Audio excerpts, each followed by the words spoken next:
So what I was explaining, so now I'll be giving you informal statements and आपको मुझे इसको formal में लिख के बताना है, okay?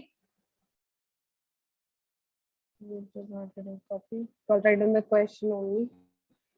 So rewrite each of the following statements formally, okay? Rewrite each of the following statements formally.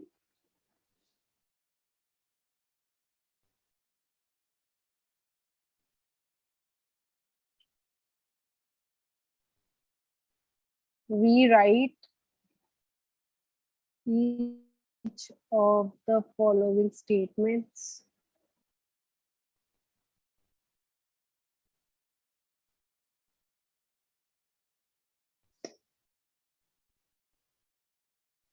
okay? So here comes our first statement. All triangles have three sides. First statement. All triangles have three sides. Okay, how to write this in formally? First you tell me, then I'll explain. All triangles have three sides. ये informal statement है और आपको बोला कि formal way में लिखो इसे. How will you write it?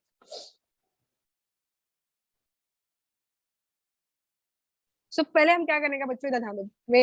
Very simple it is. All triangles की बात कर रहे हैं ना, किसकी बात कर रहे हैं? All triangles. So हम एक set define कर लेते हैं. Let T be the set of all triangles. Set of all triangles, ठीक है? तो पहले तो ये देखना है कि किसकी बात कर रहा है. किसकी बात कर रहा था? All triangles. हमने कैपिटल टी ले लिया जिसमें क्या डाल दिया? सारे ट्रायंगल्स आ गए. Set of all, it is a capital T, क्या? It is a set of all triangles. So for all बोला मतलब कौन सा क्वांटिफाई यूज करेंगे? ये क्वांटिफाई यूज करेंगे कि नहीं? यस और नो? देन उसका एक एलिमेंट ले लेते हैं. ये टी का एक एलिमेंट ले लेते हैं. T belongs to capital t, comma. तो ये जो टी रहेगा वो भी क्या रहेगा बच्चों? ये भी क्या रहेगा? ये टी किस में से बिलोंग कर रहा है? कैपिटल टी में. कैपिटल टी में क्या डाला है हमने? सारे ट्रायंगल. तो ये टी भी क्या रहेगा? ट्रायंगल. तो कॉमा करके क्या लिखोगे? T has three sides. समझ में? How did I write formally? Yes ma'am. So हमने पहले ये समझा कि किसकी बात हो रही है. तो पहले क्या समझ में आया कि पहले ट्रायंगल्स की बात हो रही है. तो हमने कैपिटल टी में क्या किया? एक सेट डिफाइन किया, बिकॉज हम सेट के लिए हमेशा क्या यूज करते हैं? कैपिटल लेटर यूज करते हैं. तो कैपिटल टी डिफाइन किया, set of all triangles. Then all है तो मतलब यूनिवर्सल क्वांटिफाई यूज करेंगे. फॉर एक एलिमेंट ले लो उस सेट का एंड उस एलिमेंट का हम बताएंगे कि वो एलिमेंट में कितने हैज थ्री साइड्स. समझ में आया कैसे करना है? तो हम हमेशा क्या करते हैं? उस सेट में से एक एलिमेंट ले लेते हैं और उस एलिमेंट को बताते हैं कि उस एलिमेंट का प्रॉपर्टी क्या है, उस एलिमेंट का कैरेक्टरिस्टिक क्या है. सो इधर हम triangles, all triangles have three sides. एक एलिमेंट ले लिया टी. टी भी क्या रहेगा? ट्रायंगल. ट्रायंगल की प्रॉपर्टी क्या है? It has three sides. वही हम आगे बता रहे हैं. यूजुअली हम कैसे लिखते हैं? For all X belongs to D, Q of X, no. And इधर हमारा सेंटेंस रहता है. तो that is here. Got it everyone? समझ में आया कैसे फॉर्मल वे में हमने लिखा? Yes ma'am. Yes ma'am. Okay. So मैं आपको एक दूसरा स्टेटमेंट दे रही हूँ, आप मुझे उसका आंसर बताओ. Okay. Statement number 2. No dogs have wings. No dogs have wings. किसकी बात हो रही है इधर? डॉग्स. डॉग्स की. तो क्या डिफाइन करोगे आप? सेट. Capital d. क्या डिफाइन करोगे बताओ? Capital D. Capital So let capital D equals to what? It is a set of all dogs. इधर कुछ डॉग्स की बात हो रही है या फिर सारे डॉग्स की बात हो रही है? सब डॉग. तो कौन सा क्वांटिफाई यूज करोगे? उल्टा है. उल्टा है. ना, उल्टा है. फॉर ऑल, फिर एक एलिमेंट ले लो इसमें से. छोटा d small belongs d. To capital d. क्या लिखूं डी के बारे में? डी के बारे में क्या लिखूं? Do not having. Sorry, d has no wings. No wing. समझ में आया आप लोगों को? देखा कितना सिंपल है फॉर्मल वे में लिखना answer. Understood? Yes ma'am. Now one more question on this.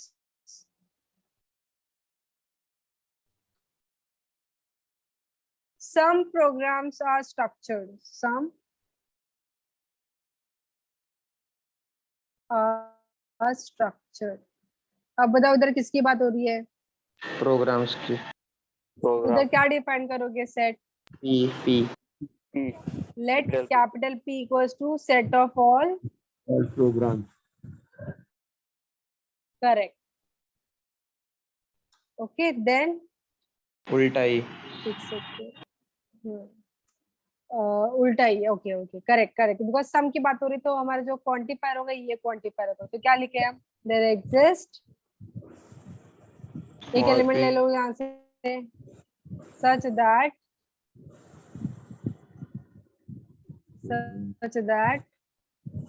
some programs are structured। तो सम प्रोग्राम की जगह हमने क्वांटिफाई यूज कर लिया ना, तो फिर हाँ हमने एक एलिमेंट भी उठा लिया कैपिटल पी से, ये पी भी क्या है? प्रोग्राम है। अभी पी, इस पी के बारे में बस बताना आपको, पी क्या होगा? ये पी इज व्हाट? स्ट्रक्चर्ड। समझ में आया आप लोगों को? Why you yes getting ma'am। Stuck? Okay now you got it. चलो एक और मैं आपको देती हूँ।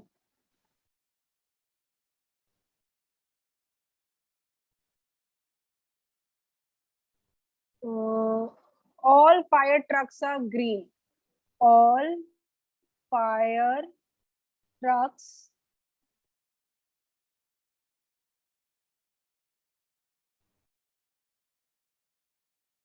चलो इसका आंसर करो, all fire trucks are green. क्या किसकी बात हो रही है इधर? फायर ट्रक की। फायर ट्रक की बात हो रही है, ठीक है। तो हम डिफाइन क्या करेंगे? कौन सा सेट डिफाइन करेंगे इधर? F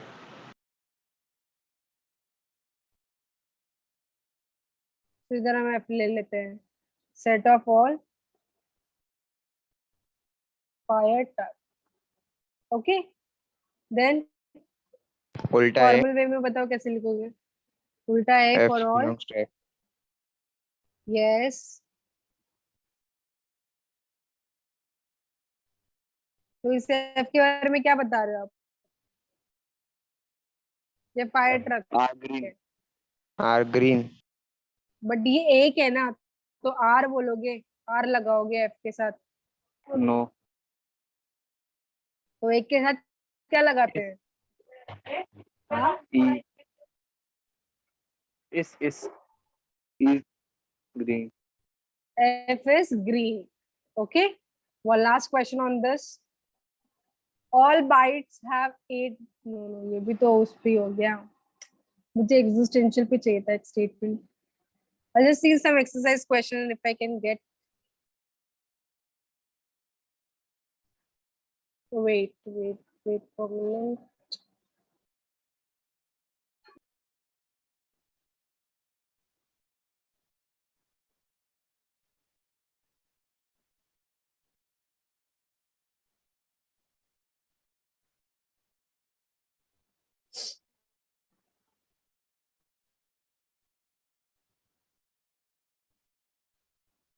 Okay, I got one. Some exercises have answers. Some exercises have answers. ये गलत लिखा है क्या स्पेलिंग? एक second.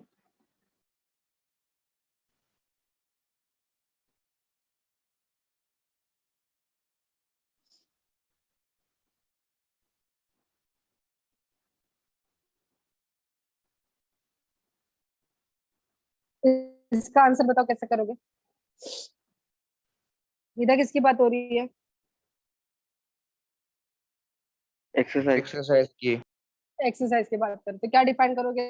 T let capital equals to set of all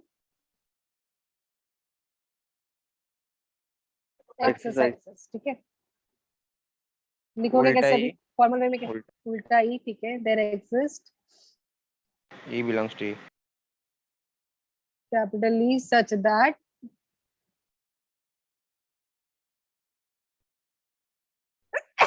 इसके बारे में क्या बता रहा है? एक्सरसाइज के बारे में क्या बताया जा रहा है? F there have exist E answer. Belongs E to have capital E answer। लिखने का वो सच था। ई के बारे में बताओ, ई क्या है? E is the exercise. E के बारे में क्या प्रॉपर्टी बताया हुआ है, क्या कैरेक्टरिस्टिक बताया हुआ है? Have answer. बच्चों have, has, is, are ये कब यूज करना है थोड़ा क्लियर रखो. He has the answer, right? So हम कह रहे हैं कि there exist some exercises who have the answers. Okay. Okay. One more question on this. चलो I'll just share that question and उसका आंसर करो. Question number 16. Rewrite each of the following statement in this form. Okay, all dinosaurs are extinct. All dinosaurs are extinct. तो इधर किसकी बात हो रही है? Set क्या define करोगे? D. Capital D. Dinosaurs. So you will define capital D as a set of all dinosaurs. Then क्या लिखोगे? उल्टा है D belongs to Okay, उल्टा D. Okay. उसे for all, universal quantifier, for all ऐसा भी रीड कर सकते हो. उल्टा है बोलने की जरूरत नहीं है. So for all, Universal. for all, हाँ for all उसे for all बोल रीड करो. That is understood. Okay, for all आगे क्या लिखूं? D belongs to D. Yes, आगे कॉमा. यूनिवर्सल में क्या आता है? कॉमा आता है. देयर एग्जिस्ट में क्या आता है? सच दैट आता है. For all D belongs to capital D. Small d. आगे yes, Is exist. extinctive. Okay, yes, absolutely right. So for all D belongs to capital D, where D stands for set of all dinosaurs and D is what? Extinct. Okay, that's correct. Second one, every real number is positive, negative or zero. Oh, how do you answer this?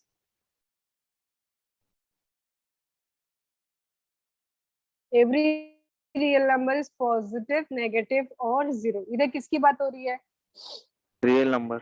Real numbers. How do we denote real numbers? How do we denote Capital real R. numbers? By Capital R. by capital R. Okay. आगे बताओ formal way में कैसे लिखोगे इसे?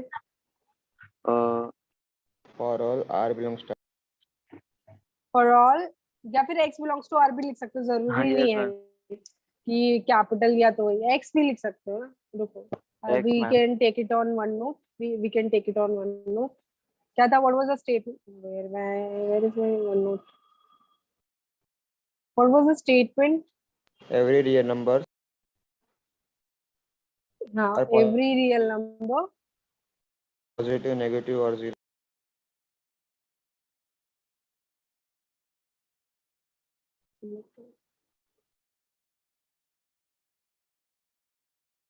Every real number is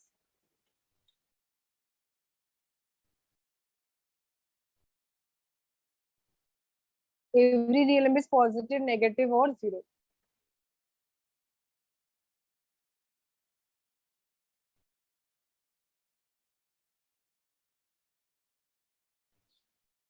Okay. So since we are talking about your set of all real numbers, so we know that set of all real numbers, how do we denote? We denote it by capital R. This stands for set of all real numbers. इसके अंदर सारे real numbers आ जाएंगे. Then इसको formal way में हम कैसे लिखेंगे? Every word है तो universal quantifier use होगा. For all x belongs to R. Okay. X is positive, negative or zero. negative और zero. So या कोई भी आप रियल नंबर उठा लो, या तो वो पॉजिटिव. इसका क्या मतलब होता है? एक्स इज ईदर मतलब ये नहीं बोल रहा है कि एक्स पॉजिटिव, नेगेटिव, जीरो तीनों होगा. It is telling you that कि either it will be positive, negative और जीरो. इसका ये मतलब हुआ. ठीक है. आदित्य ये किसका आंसर कर रहे हैं? Okay okay okay, correct correct, absolutely right Aditya. Okay, एक और स्टेटमेंट हम ले सकते हैं. No irrational numbers are integers. No irrational numbers are integer. बाप रे, बहुत खतरनाक स्टेटमेंट्स आ रहे हैं. No irrational numbers are integers. इसको कैसे आंसर करोगे? No irrational numbers are integers. Q is तो equals किसकी to बात set. हो रही है? इधर सारे irrationals की बात हो रही है. तो irrationals भी denoted by Q complement, no? Q complement stands for set of all Yes, ma'am. irrational numbers. Okay, कैसे लिखोगे फॉर्मल वे में? फॉर ऑल नो बोला है, मतलब नो इरेशनल मतलब क्या सारे इरेशनल नंबर्स की बात हो रही है, इसलिए यूनिवर्सल क्वांटिफाई यूज होगा. For all x belongs to Q complement, x is, what do I write? Not बताओ an what do I integer. write? Is not an integer. Absolutely right. X is not an integer. तो अब कोई भी irrational number ले लोगे तो वो integer नहीं होगा. तो इसका यही मतलब निकला ना, for all x belongs to Q complement x is not an integer, मतलब कोई भी ले लो रैशनल नंबर वो इंटीजर नहीं होगा. Some real numbers are rational. One last question. Okay, some real numbers are rational.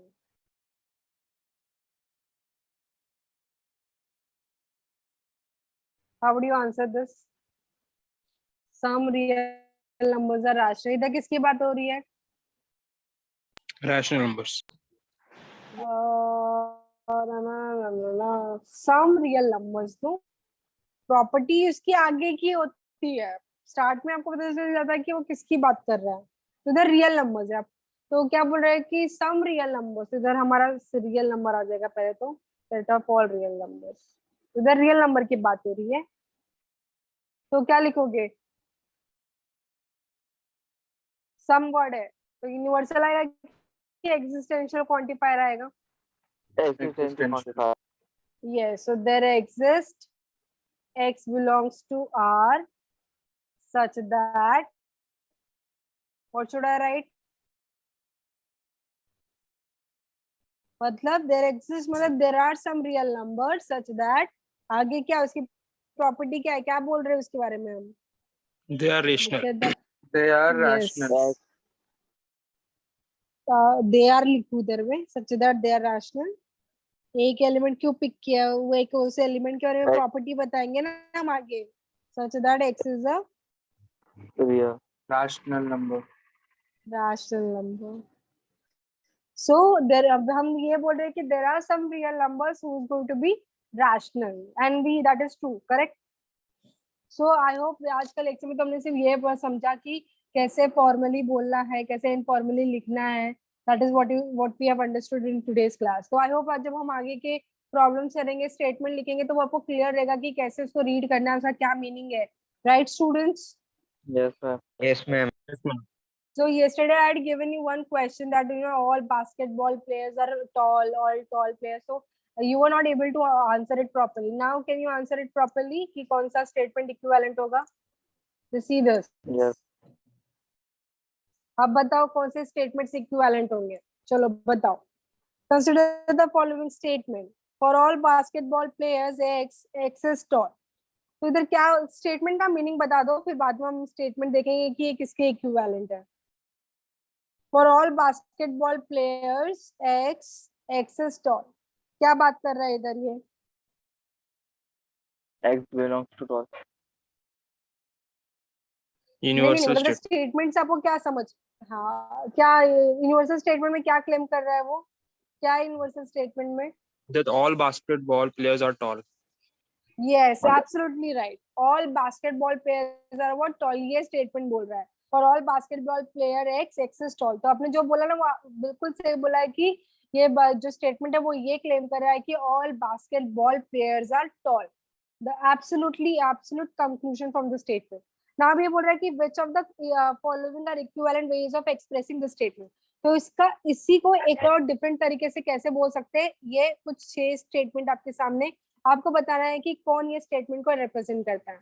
First statement क्या बोल रहा है, क्या वो इक्विवेलेंट है जो आपने बोला? Yes, क्या वो ma'am. इक्विवेलेंट है to the first statement? Yes, every basketball player is tall. Second one, among all the basketball players some are tall. Second one करेगा क्या equivalent? No, ma'am. No, because हमें पता है कि सारे बास्केटबॉल प्लेयर क्या होते हैं, टॉल होते हैं, बट ये क्या बोल रहा है कि कुछ ही टॉल है, तो ये ऑब्वियसली हमारे इक्विवेलेंट स्टेटमेंट नहीं है. Some of all the tall people, some of क्या ये, some of all the tall people are basketball player. No. No, ma'am. Why no? Why think so no?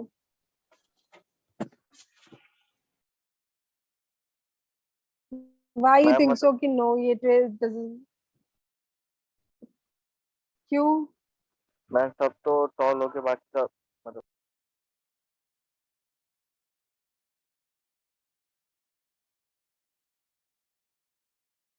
Ma'am जरूरी नहीं है ना जो टॉल पीपल हो बास्केटबॉल प्लेयर ही हो सकते हैं। Yes, correct. हमारा जो स्टेटमेंट है ना वो ये स्टेटमेंट है कि all basketball players are tall. जो भी अगर सपोज आदित्य बास्केटबॉल प्लेयर है तो he is tall from the statement. अगर if Suman is basketball player तो she is going to be tall because from the statement. But मैं अगर टॉल हूँ तो मैं अभी जैसे कौन सा कोई और स्टूडेंट ले लेते हैं हम. मेरा नाम तो हो गया. सपोज कौन एक्टिव रहता है मेरी क्लास में. Suppose Mehtab Khan is tall. ठीक है, मैं उसके टॉल होने की बात कर रही हूँ. तो क्या जरूरी है कि वो बास्केटबॉल प्लेयर होगा? No, ma'am. नो, बिकॉज भी अगर वो बास्केटबॉल प्लेयर है तो वो टॉल होगा फ्रॉम द स्टेटमेंट.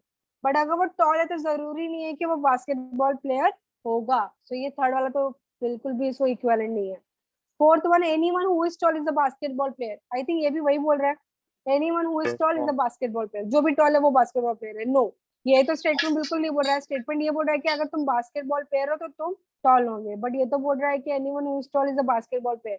कोई और भी प्लेयर हो सकता है. क्रिकेट प्लेयर हो सकता है, हॉकी प्लेयर हो सकता है. जरूरी नहीं है कि बास्केटबॉल प्लेयर हो. तो ये भी थर्ड और फोर्थ तो बिल्कुल नहीं है. All people who are basketball players are tall. Is this equivalent? Yes, ma'am. Yes, anyone who is basketball player is a tall person. Fifth one, last one. Anyone who is a basketball player is a tall person. True, ma'am. No. Yes, होगा. That's correct. Absolutely. होगा ना. Anyone who is a Yes, ma'am. basketball player. अगर तुम basketball player हो तो तुम